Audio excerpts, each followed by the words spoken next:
Pakistan super league 11 کے سنسنی خیز فائنل میں پشاور زلمی نے حیدرآباد کنگز بینڈ کو 5 وکٹوں سے شکست دے کر ٹائٹل اپنے نام کر لیا۔ قذافی اسٹیڈیم لاہور میں کھیلے گئے فائنل میں پشاور زلمی نے 130 رنز کا ہدف 16ویں اوور میں 5 وکٹوں کے نقصان پر حاصل کر لیا۔ زلمی کی جانب سے ایرون ہارڈری 55 رنز کے ساتھ ناقابل شکست رہے اور ٹیم کی فتح میں کلیدی کردار ادا کیا، جبکہ عبدالصمد نے 48 رنز کی شاندار اننگز کھیلی۔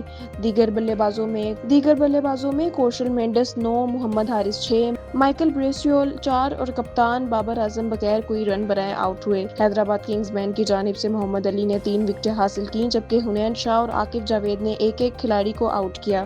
اس سے قبل حیدرآباد کنگز بینڈ پہلے بیٹنگ کرتے ہوئے 18 اوورز میں 129 رن بنا کر آؤٹ ہو گئے۔ ٹیم کی جانب سے سائم ایوب 55 رنز کے ساتھ نمایاں رہے، جبکہ کپتان لبوشین 20 رنز بنا سکے۔ پشاور زلمی کی بولنگ میں ایرون ہارڈری نے آل راؤنڈ کارکردگی دکھاتے ہوئے 4 وکٹیں حاصل کی، ناہید رانا نے 2، جبکہ سفیان مقیم اور محمد باسط نے ایک ایک وکٹ اپنے نام کی۔ پشاور زلمی کی اس فتح کے ساتھ بابر اعظم کی قیادت میں ٹیم نے ایک بار پھر PSL ٹرافی اپنے نام کر لی ہے۔